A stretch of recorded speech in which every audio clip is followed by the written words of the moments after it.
تو اللہ کے نبی پر جو وحی جس وقت نازل ہوتی تھی، جو آیت جس وقت نازل ہوتی تھی، جو سورت جس وقت نازل ہوتی تھی، آپ اسی وقت صحابہ کرام جو لکھنے والے، وحی کے لکھنے والے تھے، ان کو بلاتے تھے اور اسی وقت لکھوا دیتے تھے. ٹھیک ہے. ایسے تقریباً 17-18 صحابہ تھے جو وحی کو لکھا کرتے تھے. تو سارا قرآن نبی پاک صلی اللہ علیہ وسلم نے اپنے زمانے میں ہی کیا کر دیا تھا؟ لکھوا دیا تھا. پھر اس کو ایک جگہ جو جمع کیا وہ نبی پاک صلی اللہ علیہ وسلم کے پردہ فرما جانے کے بعد صحابہ کرام نے اس کو جمع کیا. حضرت ابوبکر صدیق، حضرت عمر فاروق رضی اللہ عنہ اور حضرت عثمان غنی رضی اللہ عنہ، ان تینوں بڑے صحابہ نے مشورہ کیا اور پھر چند صحابہ کو گروپ بنا کر اس کام کے لیے آمادہ کیا کہ تم لوگ قرآن پاک کو اب ایک جگہ جمع کر لو، کیونکہ کچھ آیت کہیں اور لکھی ہوئی ہیں، کچھ صورتیں کہیں اور لکھی ہوئی ہیں. لکھی تو گئی تھی پوری قرآن پاک نبی پاک صلی اللہ علیہ وسلم کے زمانے میں ہی، لیکن اس کو ایک جگہ جمع کرنے کا کام کب ہوا؟ نبی پاک صلی اللہ علیہ وسلم کی وفات کے بعد حضرت ابوبکر صدیق رضی اللہ عنہ کے زمانہ خلافت میں. ٹھیک ہے، بات سمجھ میں آئی؟ تو اس کو ایک جگہ جمع کیا گیا بعد میں. تو اب ہمیں کیا پتہ چلا کہ قرآن پاک اللہ کے پاس سے نبی پاک صلی اللہ علیہ وسلم کے اوپر نازل ہوا. لے کر آنے والے کون ہیں؟ حضرت جبریل علیہ السلام، جو 4 بڑے فرشتوں میں سے ایک فرشتے ہیں. 4 بڑی کتابیں اللہ تعالیٰ نے صرف قرآن پاک نازل نہیں کی، اللہ تعالیٰ نے اور بھی نبیوں پر اور بھی کتابیں نازل کی ہیں. اس لیے ہم کہتے ہیں نا ایمان مفصل میں کہ میں ایمان لایا تمام کتابوں پر، میں ایمان لایا تمام رسولوں پر، بولتے ہیں نا ایمان مفصل میں. اس کا کیا مطلب ہے؟ اس کا مطلب یہ ہے کہ صرف قرآن نازل نہیں ہوا، قرآن سے پہلے بھی کتابیں نازل ہوئیں آسمان سے. تو 4 بڑی کتابیں ہیں. ویسے تو 200 سے زیادہ کتابیں نازل ہوئی ہیں الگ الگ نبیوں پر، لیکن 4 ان میں سے بڑی کتابیں ہیں: تورات، انجیل، زبور اور قرآن. تورات، انجیل، زبور اور قرآن. تورات کس پر نازل ہوئی؟ حضرت موسیٰ علیہ السلام پر. تورات کس پر نازل ہوئی؟ حضرت موسیٰ علیہ السلام پر. زبور کس پر نازل ہوئی؟ حضرت داؤد علیہ السلام پر. کس پر؟ حضرت داؤد علیہ السلام پر. انجیل کس پر نازل ہوئی؟ حضرت عیسیٰ علیہ السلام پر. کس پر نازل ہوئی؟ حضرت عیسیٰ علیہ السلام پر. کون سی کتاب نازل ہوئی؟ انجیل، جس کو آج کے عیسائی لوگ بائبل کہتے ہیں. کیا کہتے ہیں؟ بائبل کہتے ہیں. اور قرآن کس پر نازل ہوا؟ ہمارے نبی حضرت محمد صلی اللہ علیہ وسلم پر. تو ہمیں اللہ کی نازل کی ہوئی تمام کتابوں پر ایمان رکھنا ہمارے لیے کیا ہے؟ ضروری ہے. اس لیے ہم کہتے ہیں کہ ہمیں ایمان لایا تمام کتابوں پر، تمام آسمانی کتابوں پر. اور اللہ نے جتنے نبی بھیجے ان تمام نبیوں کو نبی ماننا بھی فرض ہے، اور ان پر جو کتابیں نازل ہوئی ان کتابوں پر ایمان لانا بھی فرض ہے. لیکن بات کیا ہے کہ جو پہلے کتابیں نازل ہوئی ہیں ان تمام کتابوں میں تبدیلی ہو گئی ہے، بدل دیا ہے ان لوگوں نے اس مذہب کے جیسے انجیل کو عیسائیوں نے بدل دیا ہے، تورات کو یہودیوں نے کیا کر دیا ہے؟ بدل دیا ہے.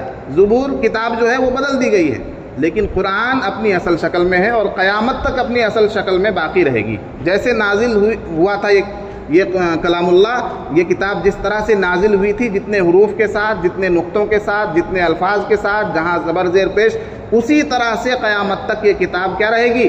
باقی رہے گی. اس کی حفاظت کا ذمہ خود اللہ تعالیٰ نے لیا ہے. ٹھیک ہے. تو دوسری کتابوں پر جو ہمارا ایمان ہے وہ اپنی اصل شکل میں جس طرح نازل ہوئی تھی اس پر ایمان ہے. سمجھ میں آئی بات؟ ٹھیک ہے. یہودی کیوں گمراہ ہیں؟ عیسائی کیوں گمراہ ہیں؟ اس لیے کہ وہ اپنی کتاب پر تو ایمان رکھتے ہیں جس کو انہوں نے خود بدل دیا ہے، لیکن آخری کتاب پر ایمان نہیں رکھتے. اور ہم کیوں پورے ایمان والے ہیں، مکمل پکے ایمان والے؟ کیونکہ ہم اللہ کی آخری کتاب پر بھی ایمان رکھتے ہیں اور اس سے پہلے جو کتابیں نازل ہوئی اس پر بھی ہم ایمان رکھتے ہیں. تو بات سمجھ میں آئی کہ 4 بڑی کتابیں ہیں. ان میں کیا ہے؟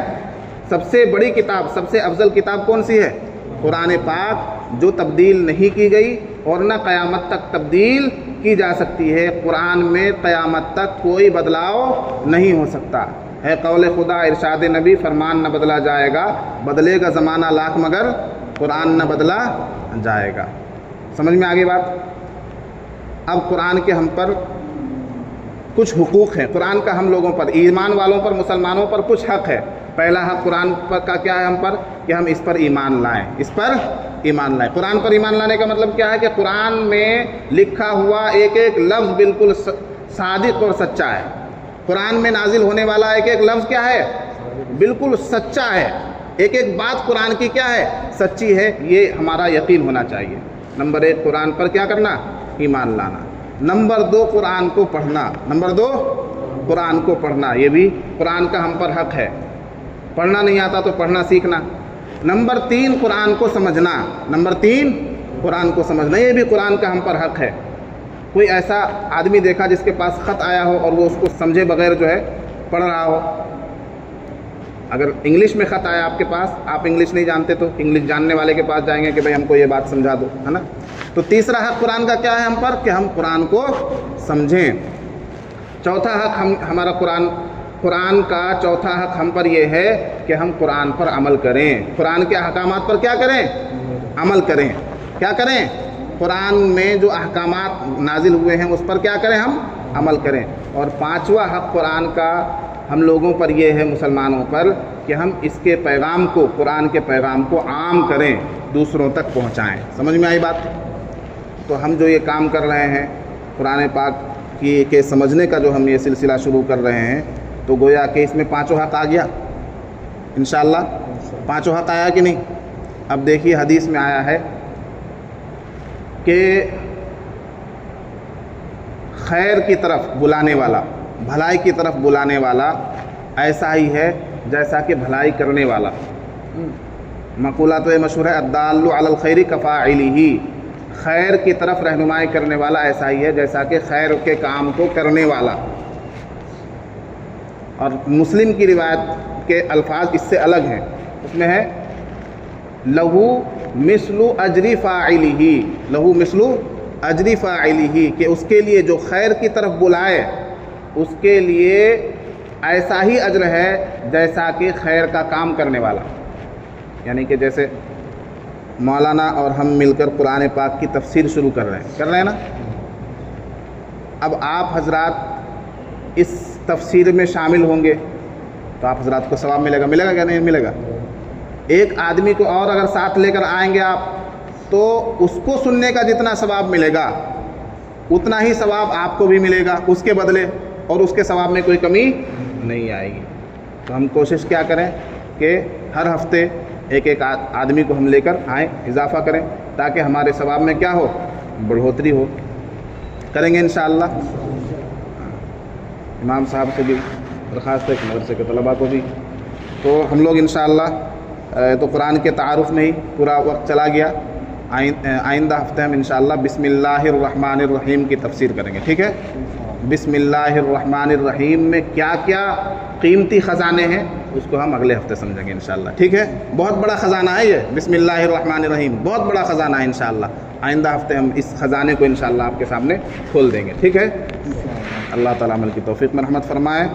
اور جو ہم نے ایک نیک کام کا آغاز کیا ہے، سبھی حضرات دعا کریں کہ اللہ تعالیٰ اس کو پایۂ تکمیل تک پہنچائے، ٹھیک ہے؟ ہاں، اور زیادہ سے زیادہ لوگوں کو اس میں حصہ لینے کی، شرکت کرنے کی اللہ تعالیٰ توفیق عطا فرمائے۔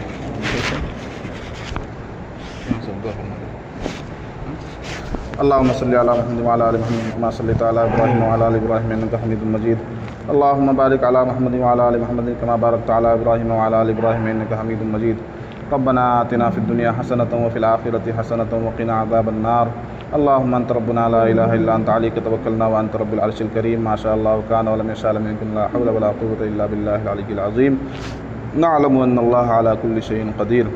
اللہم انت ربنا لا الہ الا انت علیک توکلنا وانت رب العرش الکریم۔ الہ العالمین، ہمارے گناہوں کو معاف فرما، ہماری خطاؤں سے درگزر فرما۔ یا اللہ، ہم اقراری مجرم ہیں، یا اللہ ہمارے تمام لغزشات کو معاف فرما، ہماری سیئات کو معاف فرما، سیئات کو حسنات سے مبدل فرما۔ یا اللہ ہماری تمام نیکیوں کو قبول فرما، یہاں بیٹھنے کو قبول فرما، تیرے کلام اللہ کے لیے، تیرے قرآن کے لیے اور تیرے پاک کلام کو سننے کے لیے ہم لوگ یہاں بیٹھے ہیں، جس کے ایک ایک حرف میں 10 نیکیاں ہیں۔ یا اللہ ہمیں تمام نیکیاں عطا فرما۔ یا اللہ ہم نے سننے کا آغاز کیا ہے، پڑھنے کا، سمجھنے کا آغاز کیا ہے، یا اللہ اس کو آخر تک ہمیں سمجھنے کی توفیق عطا فرما۔ یا اللہ پورے قرآن کی دولت کو یا اللہ ہمارے سینوں میں پیوست فرما اور ہمیں قرآن کا داعی بنا۔ الہ العالمین، ہماری نسلوں کو قرآن کا داعی بنا۔ یا اللہ ہماری نسلوں کو قرآن کا حافظ بنا، قرآن کا عالم بنا، قرآن کا داعی بنا۔ الہ العالمین، ہمیں قرآن پاک کے حقوق کو ادا کرنے کی توفیق عطا فرما۔ قرآن پاک کے جتنے ہم پر حق ہیں یا اللہ ہر حق کو ادا کرنے کی توفیق عطا فرما۔ یا اللہ جن لوگوں نے بھی اس میں دلچسپی لی ہے، یہ دلچسپی دکھائی ہے، یا اللہ ان کو ان کے ساتھ نصرت کا مدد کا معاملہ فرما۔ یا اللہ ہمیں اور بھی زیادہ شوق سے ذوق سے یہ سمجھ کر کہ یہ میرے محبوب رب کا کلام ہے، یہ میرے اللہ کا کلام ہے، یا اللہ شوق کے ساتھ ہمیں اس تفسیری عمل میں شرکت کرنے کی توفیق عطا فرما۔ یا اللہ ہمارے احباب کو بھی یہاں پہنچ کر تفسیر میں حصہ لینے کی توفیق عطا فرما۔ الہ العالمین ہماری دعاؤں کو اپنے فضل و کرم سے قبول فرما، اور ہماری تمام نیک تمناؤں کو، جتنے بھی لوگ یہاں بیٹھے ہوئے ہیں سب کی دعاؤں کو، سب کے دل کے حاجات کو یا اللہ قبول فرما۔ صلی اللہ تعالی علی خیر خلقہ محمد و آلہ و اصحابہ اجمعین برحمتک یا ارحم الراحمین۔